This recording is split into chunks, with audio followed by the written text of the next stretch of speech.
Snow whispered down from the grey sky, settling softly on the narrow streets of Novolensk, covering rooftops, cobblestones, and the frozen fountain in the town square. Elena pushed open the heavy wooden door of her cafe, the Hearth Spoon, and the warm air wrapped around her like a soft woolen shawl. The scent of simmering borscht, fresh bread, and sweet dill filled every corner, promising comfort to anyone who might wander in.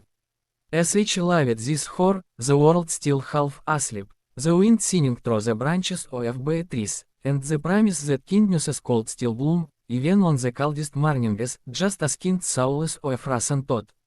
Her boots tapped gently against the wooden floor as each lit the stoves, each flame throwing a golden glow across the room.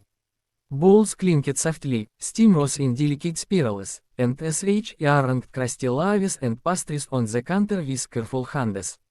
Outside, the snow pressed quietly against the windows, turning the world into a soft white canvas. Elena wondered if anyone would come today. The winter had been long, and business slow, but she knew that warmth was never wasted, and sometimes, even one person walking through her door could be enough to shift the day's weight. The bell above the door jingled lightly, almost timidly, and Elena's heart lifted. A young man entered, his coat patched, dusted with snow, and hands trembling as if he carried the cold in his bones. His eyes, shadowed with worry, scanned the cafe like someone searching for a light in the fog. Without a word, Elena ladled a steaming bowl of borscht, placing it before him. "Sit," she said gently. "Warm yourself. You're welcome here." He hesitated, then sank into a chair near the stove. The warmth seeped into him, slow and forgiving. And Elena felt it too, the quiet magic that blooms when kindness meets need, the soft glow that reminds one that hearts, like cafes, can be opened and warmed. In that moment, the spirit of Kind Souls of Rasun seemed to breathe between them, unseen yet undeniable, a whisper in the snow, a promise of hope in a world that often forgets how to care. The day, as each realized, had already begun to change. Viktor stirred his spoon in the steaming bowl of borscht, watching the deep red liquid ripple gently. The warmth spread slowly through his fingers, up his arms, and into the hollow ash he had carried for months. His life had always been full of purpose. He had worked on the trains that crisscrossed the country, keeping wheels turning, had smiling. But now, misfortune had stacked each life like snowdrifts against him. A lost job, a callous roof over his head, the quiet drift of loneliness. He had almost forgotten what it felt like to belong. Elena watched him quietly, sensing the weight in his posture, the way he seemed to shrink into the chair, invisible to the world. But here, in her little cafe, surrounded by the warmth of wood and spice, he felt noticed again. "You don't have to explain anything," she said softly. "Just eat and breathe." The words were simple, yet they carried more healing than any medicine could offer. Viktor nodded, and for the first time in a long while, he allowed himself to feel a small spark of trust. When he looked up, he noticed the violin case stacked beside the counter. Hesitant at first, he opened it and ran his fingers across the worn strings. A hesitant note slipped out, quivering like a candle flame. Elena smiled, encouraging him with a nod. The music grew, soft and tentative, then bold and rich, filling the cafe with its tender resonance. It was the kind of music that made the air shimmer, that made the walls feel alive with memory and hope. Passers-by peered through the windows, drawn by the unexpected melody in the quiet morning.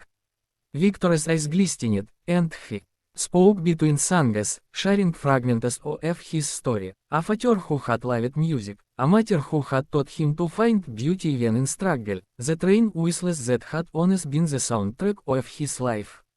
Elena listened with full attention, offering no judgment, only warmth.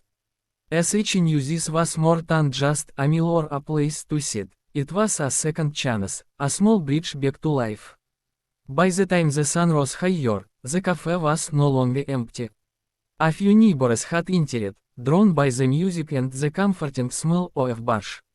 Viktor's smile grew, courteous but real, and Elena realized that the quiet magic of kindnesses, like the listeners of Kind Souls of Rasun, had begun to weave each life through the room, soft and unassuming, yet strong enough to change a life. And in that simple morning, the promise of second chances felt as tangible as the warmth radiating from the stove. Days passed, and the Hearth Spoon began to hum with life in a way it hadn't for months. The soft patter of snow on the windows, the clinking of cups, and the warm, rich aroma of Borscht created a rhythm that made the tiny cafe feel alive. Viktor had settled in, helping Elena with small tasks, polishing counters, arranging flowers, greeting the rare early morning customers with a quiet charm. But it wasn't just his help that changed the cafe. It was the light he brought, a gentle glow that reminded everyone that kindness called ripple outward, touching lives in ways no one expected. Neighbors began to trickle in, drawn by the music that flowed from Viktor's violin and the comforting embrace of Elena's hospitality.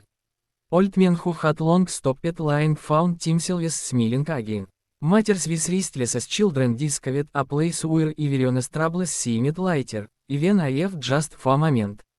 Strangers became friends over shared bowls of steaming borscht, and stories were exchanged with warmth, laughter, and the occasional tear.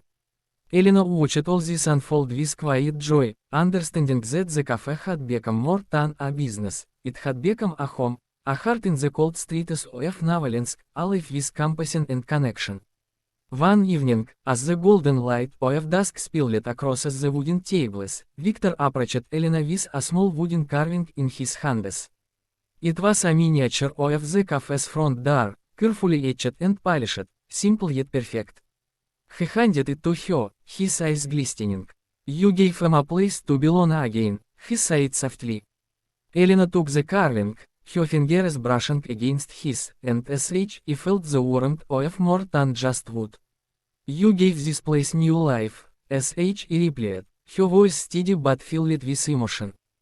In that moment, the cafe seemed to glow from within, a beacon of second chances, resilience, and the quiet power of everyday kindnesses. Music drifted again from Viktor's violin, filling the room with soft, golden notes that wrapped around everyone like a gentle embrace.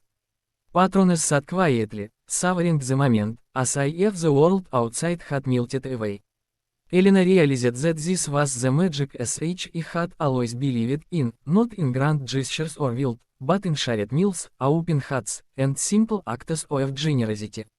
And as the music played, the aroma of borscht lingered, and the laughter of neighbors echoed softly against the walls. The spirit of Kind Souls of Rasun settled into the cafe, permanent and unshakable, a reminder that kindness could heal, unite, and give second chances to anyone willing to accept them.